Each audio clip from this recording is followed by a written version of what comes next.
نا یہ شریعتاً حرام ہے، یاد رکھیے۔ وعلیکم ورحمۃ اللہ وبرکاتہ۔ میرا نام سید عبد الماجد ہے۔ فیض بھائی، آج ایک شخص سے میرا ہاتھ ملانا ہوا، مصافحہ کرنا ہوا، وہ بھائی کہنے لگے کہ یہ جو ہے تو انگریزی حساب سے آپ ملا رہے ہیں، دونوں ہاتھ سے ملانا چاہیے۔ تو میں ان سے کہا کہ یہ قرآن اور حدیث سے ہمیں بتائیے آپ۔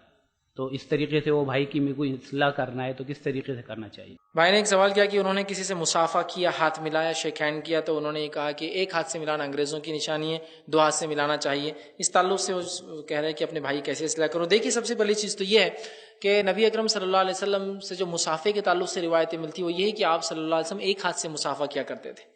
ابو داؤد کی جو روایت ہے، جو لوگ بتاتے ہیں کہ آپ دو ہاتھ سے مصافحہ کرتے تھے، اور روایت کے الفاظ اس طرح سے کہ ایک صحابی کہتے ہیں، غالباً عبداللہ بن مسعود اس کے راوی ہے، وہ کہتے ہیں کہ میں اللہ کے رسول صلی اللہ علیہ وسلم کے پاس گیا اور آپ نے مجھے التحیات سکھایا۔ التحیات جو نماز میں پڑھتے ہیں نا، التحیات للہ، تو آپ نے جب مجھے التحیات سکھایا تو آپ نے مجھے بلایا، میرے پاس بٹھایا، اور آپ نے میرے ہاتھ پکڑا، اور آپ صلی اللہ علیہ وسلم کے دونوں ہاتھ کے بیچ میں میرا ہاتھ تھا، اور پکڑ کر مجھے وہ التحیات سکھا رہے تھے۔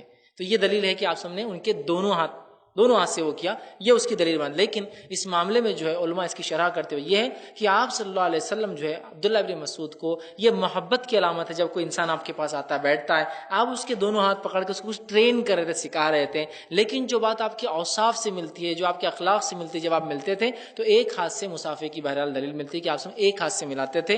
دو ہاتھ سے جتنی بھی روایتیں، وہ سکھانے کی، تربیت کی، پاس بٹھانے کی، شفقت کے لیے کہ آپ نے میرا ہاتھ پکڑ کے مجھے بٹھایا، میں آپ کے پاس تھا اور آپ کے دونوں ہاتھوں کے بیچ میں میرا ہاتھ، اس طرح کی بہرحال روایت ہے۔ لیکن اس معاملے میں جو صالح العثیمین رحمہ اللہ ان کا فتویٰ ہے، انہوں نے کہا کہ ایک ہاتھ سے ملانا ہی سنت ہے، لیکن کوئی دو ہاتھ سے ملا لے تو لہٰذا اس پر کوئی الزام نہیں لگایا جا سکتا۔ ٹھیک، تو بہرحال اس معاملے میں ہم یہ کہیں گے کہ ہم ایک ہاتھ، یہ سنت سے بالکل ثابت ہے۔ باقی روایتیں جن کو دلیل بنایا جا رہا ہے وہ سکھانے کی اور ہاتھ پکڑنے کی ہے، اور بھلا صالح العثیمین رحمہ اللہ کا فتویٰ اس طرح سے اس معاملے میں۔ جزاک اللہ خیر۔